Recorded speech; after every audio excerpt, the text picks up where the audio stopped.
The Marble Champ by Gary Soto. The Marble Champ by Gary Soto.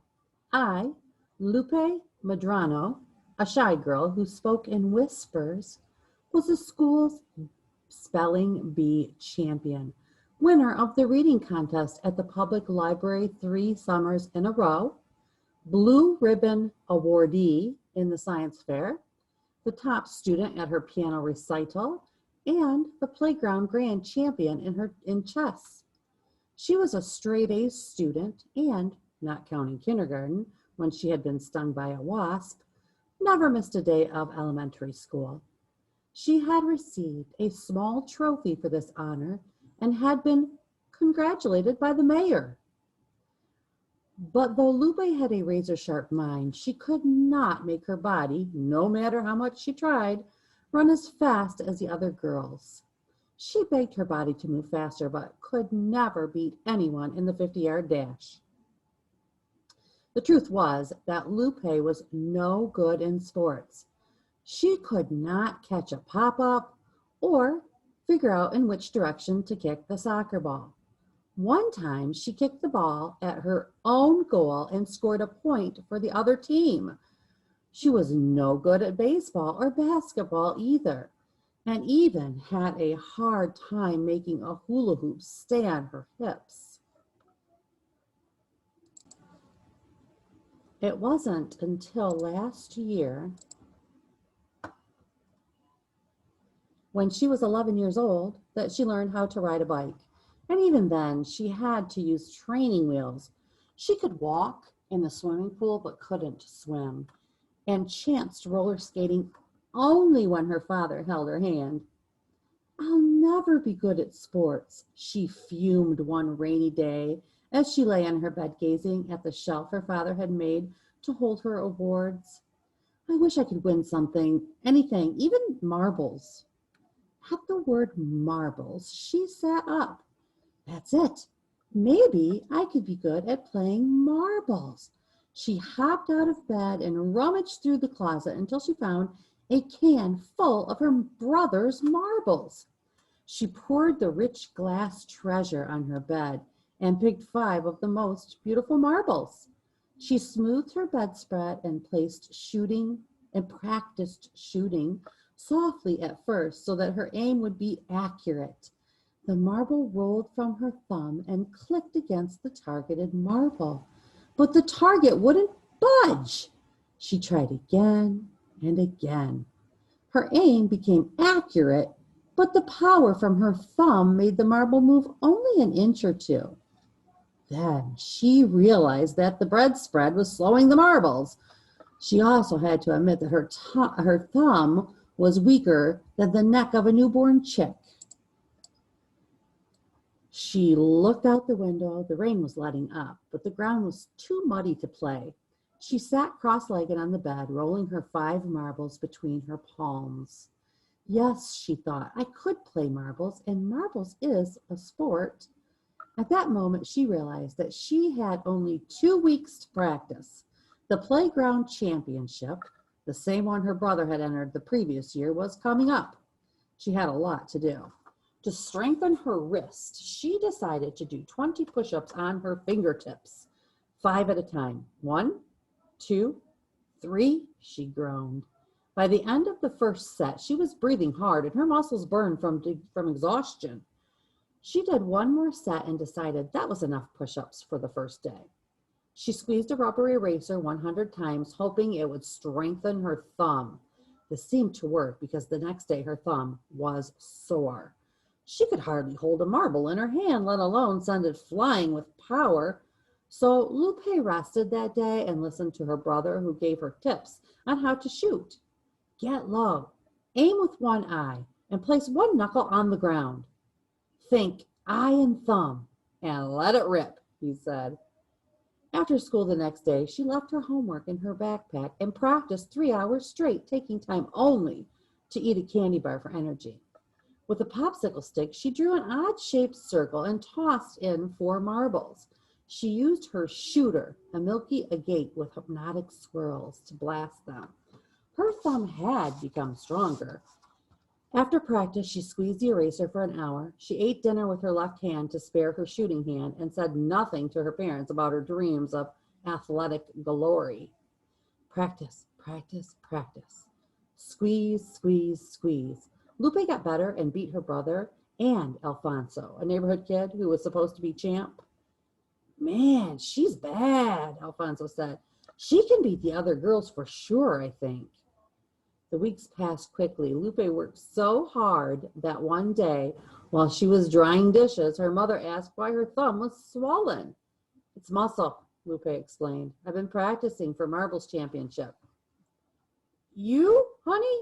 Her mother knew Lupe was no good at sports. Yeah, I beat Alfonso, and he's pretty good. That night over dinner, Miss Madrano said, Honey, you should see Lupe's thumb. Huh? Mr. Madrano said, wiping his mouth and looking at his daughter. Show your father. Do I have to? An embarrassed Lupe asked. Go on, show your father. Reluctantly, Lupe raised her hand and flexed her thumb. You could see the muscle. The father put down his fork and asked, What happened? Dad, I've been working out. I've been squeezing an eraser. Why? I'm going to enter the marbles championship. Her father looked at her mother and then back at his daughter. When is it, honey? This Saturday. Can you come? The father had been planning to play racquetball with a friend on Saturday, but he said he would be there. He knew his daughter thought she was no good at sports, and he wanted to encourage her. He even rigged some lights in the backyard so she could practice after dark. He squatted with one knee on the ground, entranced by the sight of his daughter easily beating her brother. The day of the championship began with a cold, blustery sky. The sun was a silvery light behind the slate clouds. I hope it clears up, her father said, rubbing his hands together as he returned from getting the newspaper. They ate breakfast, paced nervously around the house, waiting for 10 o'clock to arrive, and walked the 2 blocks to the playground. Though Mr. Madrano wanted to drive so Lupe wouldn't get tired. She signed up and was assigned her first match on the baseball diamond number 3. Lupe walked between her brother and her father, shook from the cold, not nerves. She took off her mittens and everyone stared at her thumb. Someone asked, How can you play with a broken thumb? Lupe smiled and said nothing. She beat her first opponent easily and felt sorry for the girl because she didn't have anyone to cheer for her. Except for her sack of marbles, she was all alone.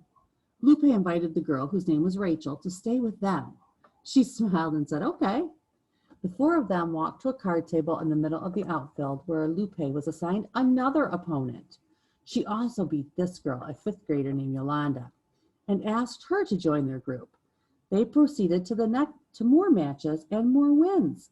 And soon there was a crowd of people following Lupe to the finals to play a girl in a baseball cap. This girl seemed dead serious. She never even looked at Lupe. I don't know, Dad. She looks tough. Rachel hugged Lupe and said, Go get her. You can do it, her father encouraged. Just think of the marbles, not the girl, and let your thumb do the work. The other girl broke first and earned 1 marble. She missed her next shot, and Lupe, one eye closed, her thumb quivering with energy, blasted 2 marbles out of the circle but missed her next shot. Her opponent earned 2 more before missing. She stamped her foot and said, Shoot.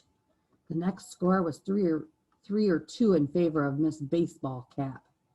The referee stopped the game. Back up, please. Give them room, he shouted.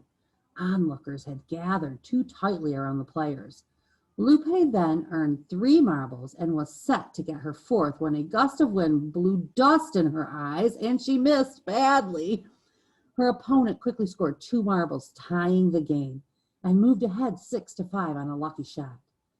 Then she missed, and Lupe, whose eyes felt scratchy when she blinked, relied on instinct and thumb muscle to score the tying point. It was now 6-6. With only 3 marbles left, Lupe blew her nose and studied the angles. She dropped to one knee, steadied her hand, and shot so hard she cracked 2 marbles from the circle. She was the winner. I did it, Lupe said under her breath. She rose from her knees, which hurt from bending all day, and hugged her father. He hugged her back and smiled. Everyone clapped except Miss Baseball Cap, who made a face and stared at the ground. Lupe told her she was a great player, and they shook hands. A newspaper photographer took pictures of the two girls standing shoulder to shoulder with Lupe holding the bigger trophy. Lupe then played the winner of the boys' division, and after a poor start, beat him 11-4. She blasted the marbles, shattering one into sparkling slivers of glass. Her opponent looked on glumly as Lupe did what she did best, win. The head referee said the president of the Fresno Marble Association stood with Lupe as she displayed her trophies for the newspaper photographer. Lupe shook hands with everyone, including a dog who had come over to see what the commotion was all about. That night, the family went out for pizza and set the two trophies on the table for everyone in the restaurant to see. People came up to congratulate Lupe, and she felt a little embarrassed, but her father said the trophies belonged there. Back home in the privacy of her bedroom, she placed the trophies on her shelf and was happy. She had always earned honors because of her brains, but winning in sports was a new experience. She thanked her tired thumb. "You did it, thumb. You made me a champion." As its reward, Lupe went to the bathroom, filled the bathroom sink with warm water, and let her tub swim and splashed as it pleased.